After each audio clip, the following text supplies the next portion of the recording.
my favorite thing to do is we kind of delve into I love people's personal stories. So tell us a little bit about where you're from and your early life getting involved as being an activist. Well, I grew up in St. Louis, Missouri. I grew up in St. Louis, Missouri in the 1950s and the early 1960s. And I haven't lived in St. Louis, Missouri since I was 17 years old and went away to college. But when people ask me where I'm from, even though I've lived in California for well over 40 years, I always say St. Louis. There's something about where you grow up, where you go to high school. Yeah. It just is in you. And so that's how I started out. Went to Howard University, came out of Howard University into the Black Power movement, and it changed and centered my life forevermore. The activism, the presence of a feeling about being Black and how powerful and wonderful that is, has just stayed with me. But more so the activism, the sense of being able to demand, to think about what you want and just demand it, whether it's possible or not. It's what needs to happen. That got me going in life. And I've really been so fortunate that I have been able to devote my life to trying to create a better, more inclusive society in which racial justice prevails. I've done it as an organizer. After college, I went to New York and then LA as an organizer. I've been a public interest lawyer for 10 years with public advocates, being able to file a lawsuit, sometimes class action lawsuits. There's such sense of power in filing a lawsuit. It takes being a lawyer to know that it's not powerful at all. The likelihood of being able to win is often small, and the process of being to go from that day you filed it to actually seeing anything can be years.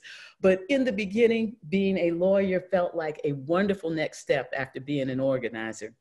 And then I started a community building organization in Oakland, California called the Urban Strategies Council that tried to really take the kind of policy work you see at the national level, the organizing commitment to make sure you're doing your job with the people, the love of a community, working in a city, Oakland, California, which is where I was living, and working with residents to solve the fundamental issues. It was very gratifying. I did go from there, though, to a brief stint at a national foundation, the Rockefeller Foundation. And then 21 years ago, I founded PolicyLink, which was really the culmination of all those strategies: organizing, advocacy, working with community to solve problems, being authentic about the power and wisdom that exists in the local level, and translating all that into national and state policy with partners, because nothing worth doing can be done alone. Partners are everything. Being able to understand how to build them has been key. So that's my story. It's been exciting. I've learned a lot, and I'm just so happy to still be in it at a moment like this. So it's a lot. So let's see if we can unpack a little bit of it. First, I'm always curious about someone with the kind of range of leadership opportunities. And the way you describe it, there's a real scaffolding. You've been able to build, knit, rework what you learned into new dimensions. So on a personal note, what has sustained your ability to keep pushing on boundaries, to kind of be open as a leader that allows integration from the successes and failures, but also allows you to continue to take risks and push forward? I think the thing that sustains me is the progress. And the reason there's always progress is because in the beginning, there was so little working on the issues that just by calling it out and getting people to describe what was going on and having those descriptions begin to set an agenda for work, that's not solving anything, but it is movement. I've always found that in the things that I've worked on, I could appreciate the movement, even though I've been deeply frustrated by how far we fall from solving the problems. But the movement, you asked what sustains me, it's the movement. Yeah. What frustrates me is how little movement there is, but the seeing any movement at all brings you back for the fight tomorrow. If I made that much progress yesterday and I make a little bit more today and others join in, pretty soon we're going to be galloping. I'm sustained by that. I also personally have never been tied to a single issue. And I think that has been important for my personal leadership. I think expertise is essential. Somebody's got to have it. But because I don't have it, I have not been constrained by the lack of it. And therefore, I felt quite comfortable stepping into whatever arena there is, whether it's health or education or police issues or economic development or jobs, even international issues. I've never been afraid to step in because I understand that this is important to be able to understand the whole picture. And bringing a commitment to equity and justice means that very often people who are experts without that. And so when you step in the room and you bring the one thing they didn't have, which is a critique of how what you're doing is leaving people behind, a critique of how what you're doing is actually a force for bad, not a force for good, a critique about how being able to center the people who you think you're trying to solve and listen to them as you think about how to evaluate what kind of progress you're making. So I have found that my expertise is actually being able to get people to see what's missing in their expertise. And you can take that any place. So for me, the lack of being an expert has been an asset, not a deficit. So I will take issue. I think you do have expertise, which we're going to get to in a minute. But I want to go back to two pieces you just mentioned, which I find powerful. One is you, through your life, are saying, I am making a decision to hold that I will pay attention to even the smallest progress, to suck out the energy and hope, to then hold against the other piece, which it never is enough, and it spurns me on. It just, I think for today, we're at a moment of enormous hopefulness, and it will inevitably meet with resistance, and somehow to hold that duality strikes me as a powerful wisdom from someone who's been doing it for many years. So thank you. But the second thing I want to go back to is, how do you, is it emotional intelligence that you possess or just honed over many years? Maybe this is where your expertise, to go to an expert who is sometimes armored with his or her expertise, and to somehow pierce how that expertise is inadequate in meeting the sense that, particularly for Black people, that will make a difference in improving their quality of life and have them be equitably part of the community. How do you sustain that without, just, pardon my language, pissing people off all the time? Or do you? I'm sure I piss people off, and I have sometimes seen it in their faces, not so much pissed as annoyed. I have often seen annoyance on the faces of people I am dealing with, and I know what they're feeling. It's like, I was doing just fine before you came in the room and started raising all these tough questions. Everybody was looking at me before you came in the room and got them looking at you and then looking back at me in a funny way. People don't like that. That's disruptive. So I do piss people off, but I want to come back to what you're saying about, where does that confidence come from? And I will call it confidence, to be able to step into the room with an expert or a bunch of experts and suggest that there's something wrong with the way they're going about their work. I think it started when I was a public interest lawyer. I actually don't think I had it before then. Before then, I was driven by the excitement of having the world revealed to me in a new way, which is what becoming during the Black Power movement did. It had the world revealed to me in a new way, with a really biting critique of the economy, with just an unheld back love for Black people and culture.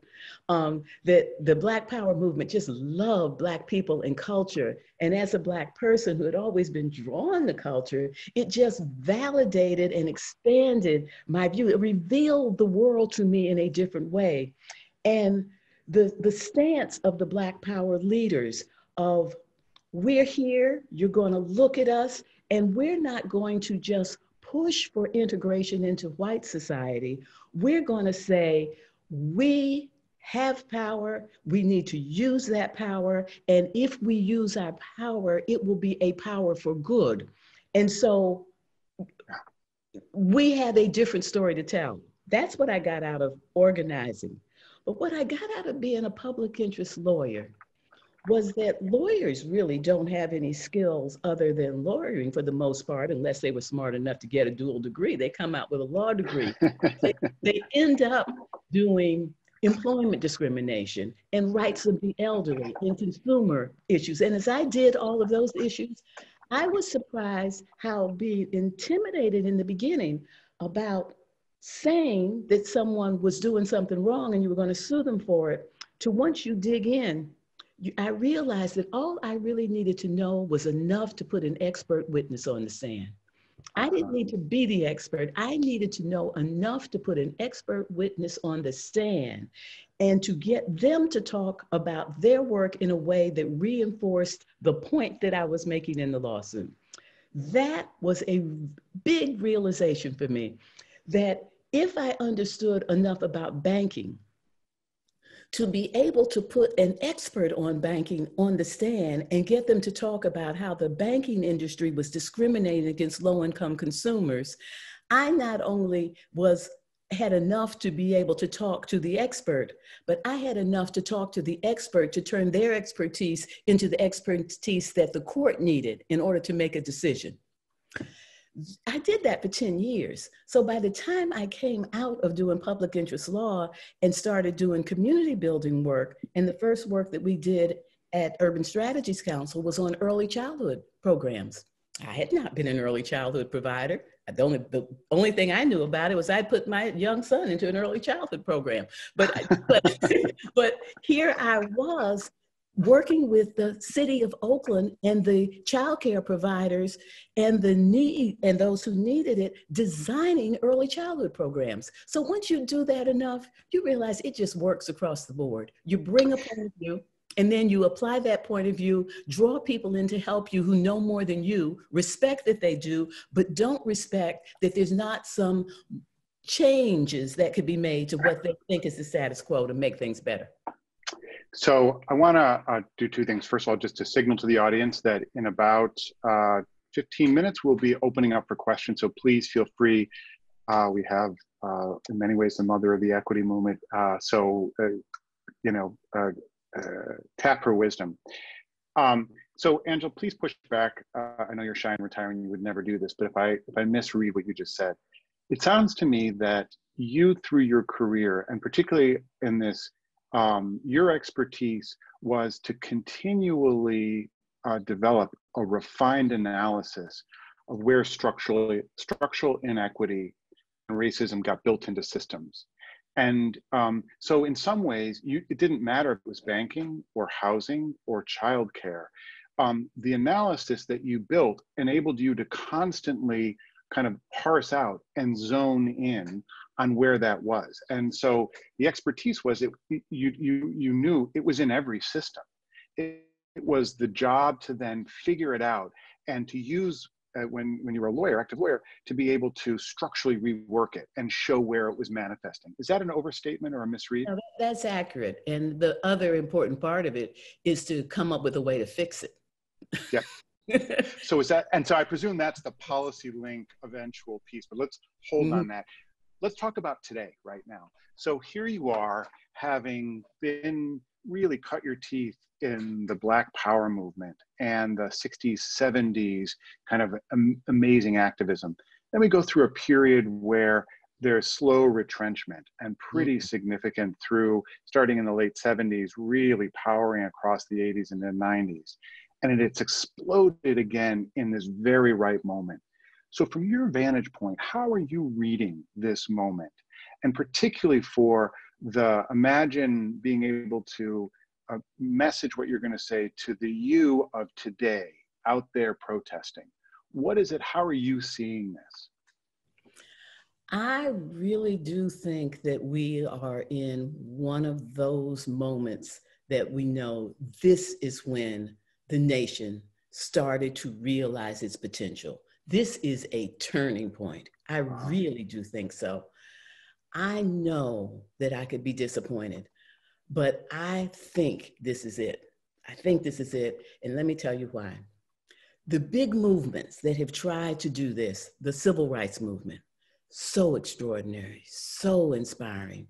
And yet, when you think about the goals and the story that the civil rights activists told themselves, it really was, this is a land of opportunity, and it is shut off to us who are Black because we are discriminated against and the law supports it.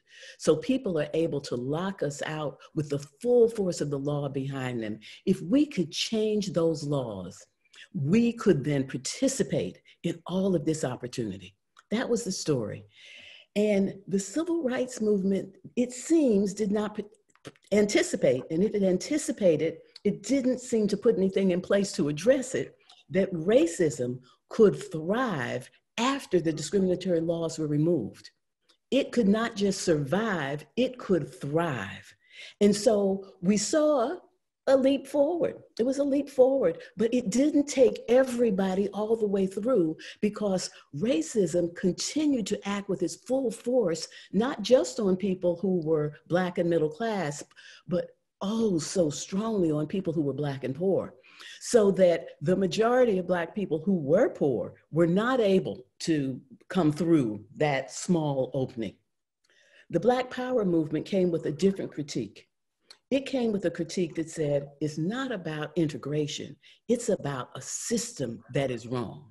And it is about, and we are in a position to fix that system because we understand America better than America understands itself. Because from this point of view of being Black, that Black power, Black economic power, Black political power could really begin to transform things. What the Black Power movement did not fully understand is how the police force was going to come down on them with such viciousness and with such numbers and such power. They also didn't understand the impact of the infiltration of their system. It was infiltrated by the FBI and others. That's been well documented through congressional COINTELPRO and all of that. People can look that up if they don't know about it, but it's well documented. The FBI infiltrated the Black Power movement. The combination caused it to lose its credibility. But before it lost its credibility, it had seeped into society and Black mayors were coming forward and looked like people still were going to have a little power. But then there was the abandonment of cities by the white community into the suburbs, taking not just resources and education and infrastructure investment, but also taking the political clout of cities into the suburbs, leaving where people were amassing power, leaving them with nothing to be powerful over. Now, here we are. We went through a period of not being able to talk about race, and I suffered terribly during that period, just in terms of trying to do the work, talking around an issue that was the issue, trying to push it into, it's about poverty, trying to push it into other things, but it really was always about race. Now we're able to talk about race, and that is so important, because if you can't talk about race in America, you're not talking about anything important, because the thing that is important for getting this nation right is to deal with the original sin, to deal with the organizing framework that holds everybody back, and that has to do with race. We're talking about it. We are understanding that the full power of the state is behind the oppression and the violence that is perpetuated against Black people. What we're understanding in terms of police, we're understanding that the three things have come together in this moment. COVID-19, killing people disproportionately of color because our systems of health and opportunity have put them in a vulnerable position. The systems put people of color, particularly Black people, in a vulnerable position, and we're seeing people get very sick and die. And because of cable news and everything else that we have, everybody is seeing it. Then we see that the people who are hurt most by the impact on the economy are people who are Black and brown. And because of the vital, essential roles that Black and brown people play, if they can't go to work, America can't go to work. So the whole system comes to a screeching stop. And so we see two things. We see who the economy has left vulnerable, and we see that that vulnerability hurts the economy. It hurts all. So people are starting to see, not only are those Black people having a tough time, but it actually impacts everybody. And why is that they're having such a tough time? As if people couldn't have looked all along and seen it. But now they're asking the question, and in the middle of asking that question, they see a white officer casually and defiantly kill a Black man, looking into the cell phone camera because he felt that he was doing the job he was supposed to do. There was nothing to be ashamed of here. Hand in his pocket, because this is just every day. This doesn't even cause me to take my hands out of my pocket. I'm just doing what I do. America saw that and it was shocked. And it's in that context that white and Black and Latinx and Native and Asian and old and young have taken to the streets in every corner of America and says it stops here. Now, as if that weren't enough, we've got more going on.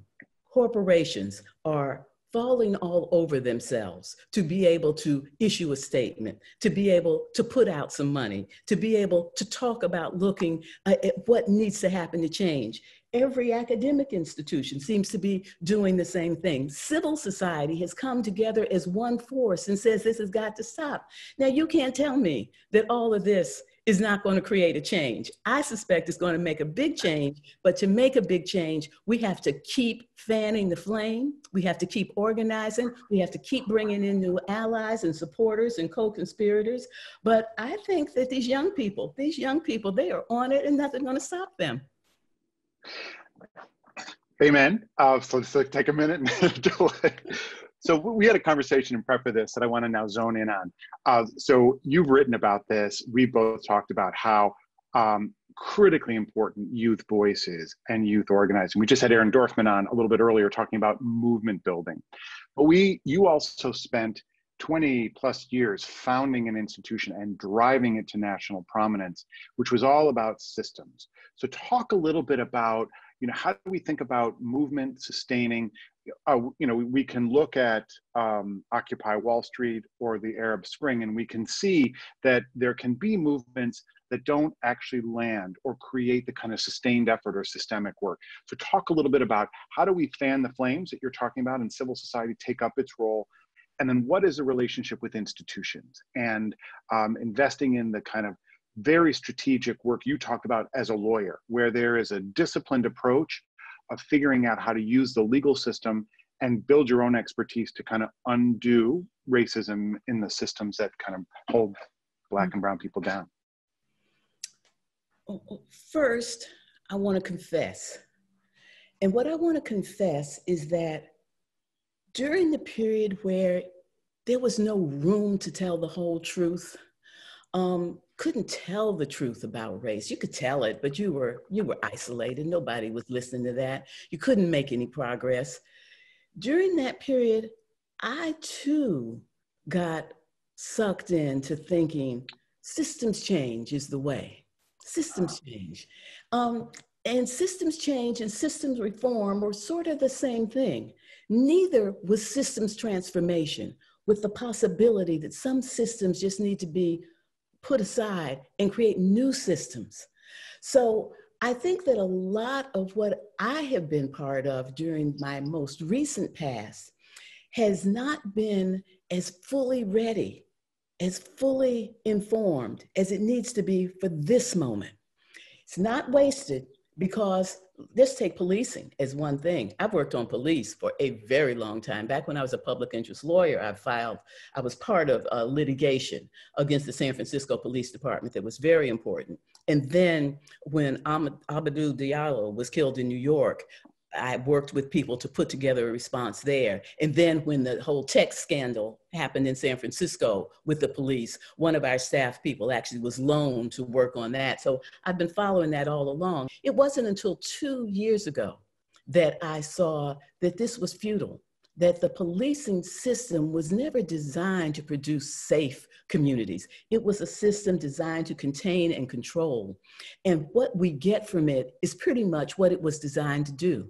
And we're giving them most of municipal budgets to do something that is harmful to communities that we spend just a few dollars trying to fix the harm. And so we needed to just get rid of police and start all over. It was 2 years ago. And even as I have a podcast about it for 9 months ago. Even 9 months ago, when I did the podcast, I think I was still wondering whether this was viable. Now, all of a sudden, I know it is viable. It is a viable conversation. I'm not saying it's going to end up with no policing in America, but it's going to end up with something quite transformative from what we have now. And I think that that's true in a lot of the systems that we've worked on.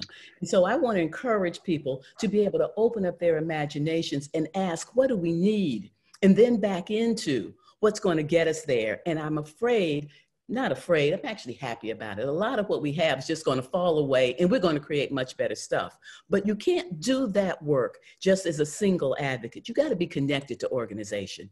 I believe in organizations and institutions. They have to be led by people who have big vision and who are brave and who understand they can't do things alone and understand that we're constantly digging for truth. And then we have to use that truth to guide us. You need leaders like that, but those leaders need organizations. Nobody can do everything. You've got to have an organizational platform underneath you. That's a big role for philanthropy, to think about how to build those organizations under the right leaders. And then those leaders and those organizations really have to find each other. So it's a complicated process, but I think that once you really have your eye on the North Star, it becomes less complicated. Because once you know what we're trying to do, you know you can't do it alone. You know you can't do it without organization. You know it's not going to happen tomorrow. You know it's going to take hard work. Yeah. Got it. So you answered, we've got questions now rolling in. I want to ask one last question because you and I share a passion for civil society. And in the arc of your conversation, you talked about a brief stint at a national foundation. And yet we also know that philanthropy can play a catalytic role. So what, as we think about radical imagination, which we'll talk about your podcast in just a second, what would be the radical imagination for philanthropy right now around really joining with and allowing for, my words, not yours, pushback, this kind of strategic, where there are real cracks, where systems are falling apart, and there's an ability to rework them. Civil society must play a critical role, and you just stated that. Philanthropy can play a support leadership role. What role, how do you see philanthropy supporting that rebuilding into something radically new? Philanthropy is stepping up these days. It's really changing, and it's exciting to see. Part of the reason, I'm not going to overstate it, but part of the reason is we have new leaders. Leadership matters. It always matters. And having leaders like Darren Walker, having leaders like Fred Blackwell, having leaders like so many who are of color, leading philanthropy, coming from communities and struggle, they bring a different sensibility. They bring a different urgency. That's important. But one of the problems with philanthropy is not investing in things until they can pass the muster of the boardroom. I always used to say, and I learned it being in philanthropy and watching it close up, is that by the time a good idea gets to a boardroom, it's an old idea. Because good ideas happen in the moment. And those good ideas need to be nourished in the moment. And the ones that can get enough nourishment to get enough legitimacy to finally get to the boardroom, what happens in the boardroom is it gets funded at a moment in time. And that moment in time becomes the strategy for the next 3 to 5 years. But if the people who were doing it had resources in the beginning, they might move through that moment in time in 6 months and be on to the next thing. But the boardroom understood it at a moment in time. It captured their imagination, and that's what you invest in, and that's what you do. That's bad. Good is understanding that you invest in leaders. You invest in leaders that are building organizations and constituency, and you let them flow at the pace of change, not the pace of when a boardroom says we like it in this moment in time. And I think that's where some of the new philanthropy is going. It's investing in leaders, it's investing in movements, it's investing in trends, it's investing in good ideas that need a lot of time to develop. That's what we need philanthropy to do. And one of the things that can happen as philanthropy gets very close to the change process is they begin to bring experts from that process into the foundation. And those leaders too often translate that into, I came in here to fund what I was doing, as opposed to, I came in here to fund what I was a part of, which was more than what you were doing. So being able to learn that lesson, investing in leaders, don't isolate the pieces of a movement and tick off just one. Oh, the other one is generosity. We need generosity. Leaders need the money to be able to do communication. They need the money to write. They need the money to hire people. They're going to pay more than they're paying themselves because that's an expensive expertise, and we need it. We need to let leaders build the kind of institutions that we're going to need for tomorrow. And we don't have a lot of time to do it. I think philanthropy is starting to get it. They've got a little ways to go, but they're starting to get it, and I'm excited about it. I can see that. And I got to say, the thrilling notion of investing in leaders and institutions, giving them general operating, covering real costs, and getting out of their way, rather than with their fancy theories of change. So we've got a bunch of questions. Let me see if I can do my best here. The first one you've answered in part, which was around police brutality, the reforming and defunding of policies you talked a little bit about, but there was a secondary question. How do you think about the police reform, or as it were, kind of revolution, and its relationship to the larger Black policy agenda, including economic tools like reparations? Oh, yeah. I think that defunding police, reimagining police is just the camel's nose under the tent of what we really need to do to get it right. And I think reparations is right behind it. Reparations is something that has to happen. We're not going to be able to move through this moment of centering Blackness without an acknowledgement of the harm that was done, the sin, the atrocity of slavery, and then repairing what has happened. And let me just say a word about centering Blackness, that this movement is so exciting because you have everybody out on the street, all races, all ethnicities, centering Blackness, saying this is about Black people. And that is a breakthrough moment. The oppression in this country was developed in the context of the Black-white paradigm. The isolation and the genocide against Native people caused Native people not to live in that intimacy of slavery that was created. That living together, Black and white, created what I think of as the terms and the protocol of oppression in America. You know that slavery and that Black-white paradigm predated the nation, the founding of the nation.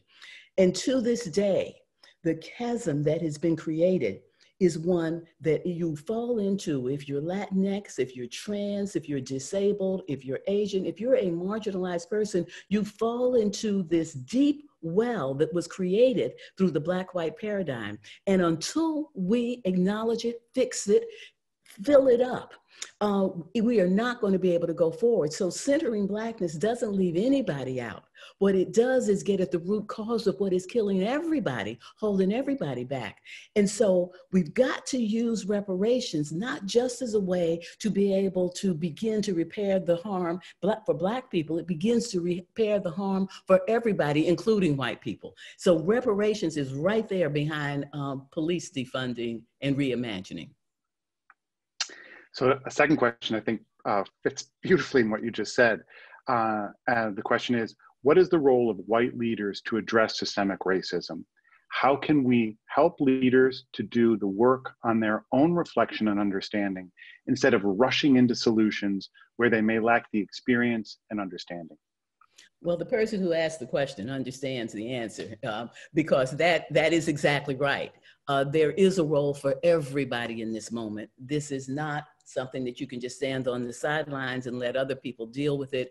Everybody's going to have to change and weigh in and ask themselves, what have I done to be part of the problem, and what am I going to do to be part of the solution? And once you say the problem and the solution, and you begin to say, and who understands that better than anyone, you realize that you've got to talk to those people. You've got to work with the people who understand this. You have to be in full partnership with the people who really can tell you what is happening here. So not rushing in to do the best that you can come up with if you're a white person who's never lived in a Black community or experienced any of that, but say, how do I find the organizations, the leaders? And if I can't find them, how do I put the resources into the places where people will find them, so that I relinquish some of my resources to be able to solve a problem that I don't have the capacity to solve myself. But yes, we don't get out of this with Black people or Latinx people alone. White people have to join this battle. Asian people have to join. Everybody has to join, but we have to do it with humility, with respect, with a sense of long-term commitment to see it through. This can't just be a one-time thing. We can't just say that's what we did in June. It's what we have to do forevermore. So building on that, it seems like these questions are just pivoting off of your the arc of this. Can you speak to the critical importance of recognizing the intersection of racism and patriarchy? Thinking about the leading role of trans and queer leaders today, especially in Black Lives Movement, of course, and then recognizing the violence against Black women. Mm-hmm. I'm just going to say a word about radical imagination right here. I have a podcast that's called Radical Imagination. You can get it wherever you listen to your podcast, so you can find it at radicalimagination.us. The last one that came out before this one, the one that's out now, is talking about water equity. The one right before was reimagining gender. And I did it with Teak Milan, and Teak Milan is amazing. And we talk about these issues of trans and what it means for patriarchy. And what I love about Teak Milan is that he is using having transitioned to become a man to be able to redefine masculinity from a point of view of understanding all of its foibles. And it's just fabulous to listen to. And I do believe that these things are bound together. And I have a cousin, his name is Edmund Gordon, and he's a professor at the University of Texas at Austin. Edmund Gordon, University of Texas at Austin, not to be confused with his father, who was at Columbia University. This is Texas. And he has written a lot about patriarchy. And I would encourage people to read his work, because I've learned a lot of what I know from him. And what I like about his writing is he writes about it in the context of race. And he talks about patriarchy with white men, and how that sets a standard for men of color who are unable to be able to meet that standard through economy, through leadership, through home ownership, so many things. And that it's wrong to begin with because it is an oppressive paradigm, but it becomes really distorted when one's trying to mimic it in the context of an oppressive system. So his writing is really quite fascinating. But I just want to come back and answer the question for myself, that when I think about these issues, I think that once you begin to lay out your North Star as just and fair inclusion into a society in which all can participate, prosper, and reach your full potential, which is what we call equity, it throws everything into question, because everybody, all participate, prosper, and reach your full potential. So many isms hold people back from being able to reach their full potential, whether it is our system of patriarchy, where it's our system, the hierarchy of human value, and there is a hierarchy of human value in this country. It's how the nation justified genocide, stolen land, and human bondage, and it continues to operate to this day. People feel that it's okay to have people who are making wages that keep them in poverty because that's all they need. Their lives aren't valuable. It's okay to have an educational system in which millions of children will not be able to reach their full potential because people don't think they have any potential. And if it takes away from their children, they're not interested in it. We have got to jettison the hierarchy of human value and jettison all of the paradigms that keep reinforcing it, whether it's men over women, whether it's cis over trans, whatever it might be. We have got to be able to figure out a way to value all and align our systems with being able to make sure that all can reach their full potential, because the nation is missing its potential when the people who are in it are not reaching theirs. So I just want to commend to the community. You were groundbreaking in an economic argument, and really the mother of the equity movement in this regard, by really driving this very specific point home. Like, look, we as human beings are not isolated. We are in radical interdependence with every single one of us. And when one of us is systematically, or a group of us are systematically held down, we all suffer. And so it is in everybody's best interest. And you make a powerful economic argument. So I'd love for you just in 2 seconds to talk about your curb cuts, because it's just such a, it's such a touch point for me in the work we do at Independent Sector. And I'll try to do it quickly because I know we must be running out of time. We got about 6 minutes. Okay, good. At the point where we began to recognize at PolicyLink that we were rapidly becoming a nation in which the majority would be people of color more earlier than they were predicting. This is when people were saying 2050. We had a sense it was going to be earlier. We joined with Manuel Pastor at the University of Southern California and his center, and we began to take a hard look. And so when the census reinforced what we'd already believed, we already were beginning to tell a story about the shifting demographics. And our story was that as the nation becomes majority people of color, and you look and you see that it's people of color who are being disproportionately left behind along every indicator of well-being, that the fate of the nation is dependent on people of color, and it is not good if we continue along this path. But if we adopt equity and we start investing in making sure that the people of color, through education, through health, through wealth building, if they thrive, the economy will thrive. As a matter of fact, we said equity is a superior growth model, that if we get equity right, we will have a growth pattern that will pay attention to the environment, because it's people of color who are hit first and worst by all the degradations that we do to the environment, that people of color will be able to be entrepreneurs, that people of color will be full participants in building community and democracy. And so I kept saying that equity is a superior growth model, but I often found that I was missing the audience. And one time when I was sitting in the green room getting ready to go give a speech, I said, I need a better way to talk about it. And I came up with focusing on the curb cut, those cutouts in the sidewalk that are there because of the advocacy of people with disabilities in wheelchairs. That's why they're there. But how many times have people been benefiting from them, taking a stroller across the street, pulling a wagon, pushing a cart? They even save lives, because 9 out of 10 unencumbered adults cross the street at the corner because of the curb cut. It is an example of when you solve problems for those who are most vulnerable, the benefits cascade up and out. The trickle-down theory never works. What works is solving problems for those who are most vulnerable, and everybody benefits. So I have been using that again and again to make the point that when we talk about the equity agenda and focusing first and generously and effectively on making sure everybody can participate, this is not just an act of morality. This is not just an act of generosity. This is an act that benefits everybody, and we all should be able to get into it.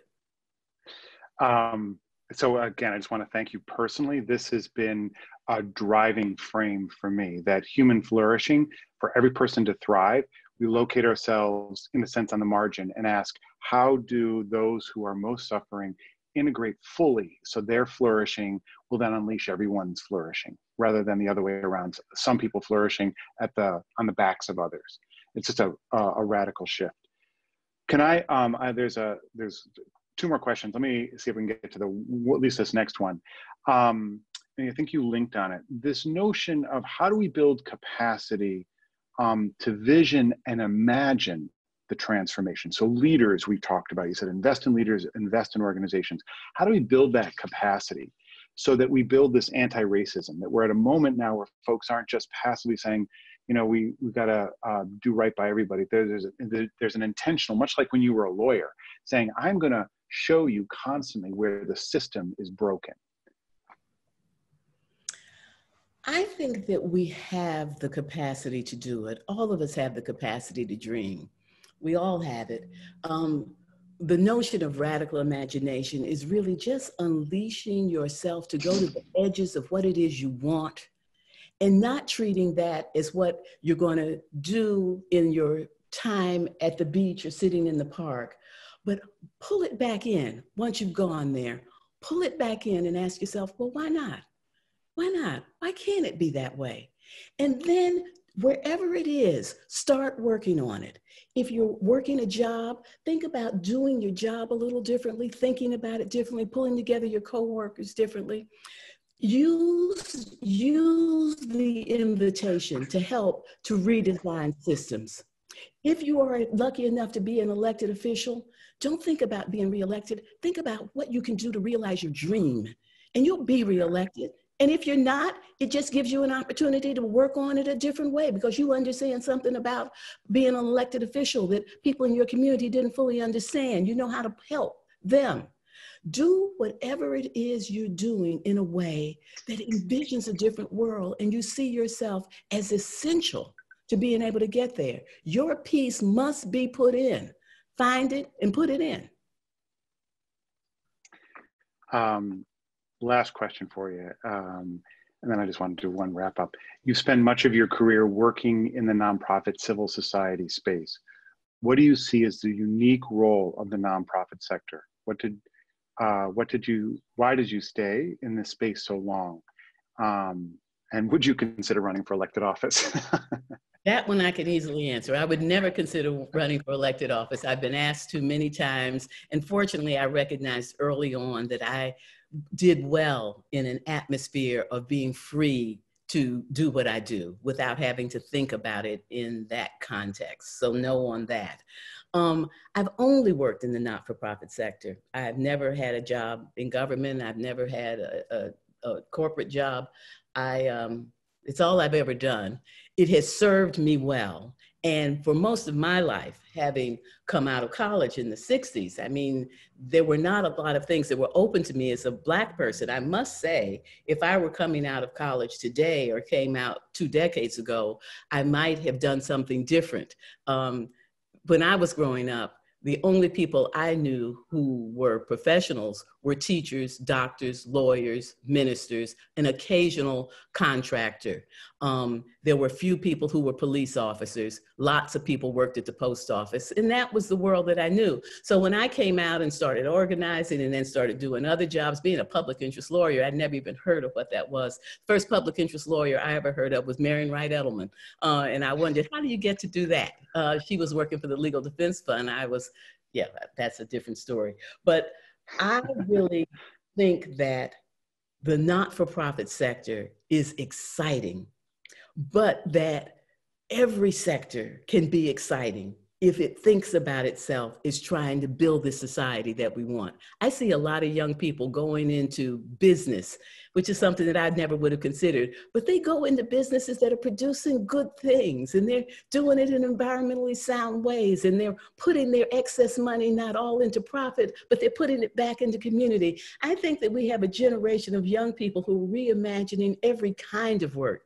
And look at some of the people who are now in the Congress, or the women particularly in the Congress, who are turning the Congress upside down. Who knew that a congressional seat could be a platform for all of that? So yes, I've done my work in the not-for-profit sector because my vision couldn't see beyond it. But I think that we now are in a position to say that anything we do with our lives, even if we're not paid for it, is a place for us to be able to be part of creating a better world. I don't know if there's anything better that we could end with. So I just want to, first of all, thank you. Over the years, you've been a personal friend and inspiration. I have the great fortune of knowing your son and having him be the vice chair of the Independent Sector Board. So it is a gift that keeps on giving in many regards. And I just want to thank you. I don't know if you've been seeing the comments, but there's just great enthusiasm. They're both inspiration and the substance of now kind of guiding us moving forward. So just a huge thank you. And to say that John Gardner would be proud, I would say he would be humbled that you walk with him in the reimagining of civil society, which is, he was all about renewal. And it feels like you're saying, if civil society is the place where we can, this radical imagination that your podcast helps us push on is all about us taking up that work. So thank you very, very much. And again, I want to commend to all those that are listening. Angela does these routine reflections on her podcast, Radical Imagination. And I think it is one of the places all of us should be touching in and being nurtured at the well to keep the work moving forward. So Angela, thank you very much for joining us. Well, thank you for having me.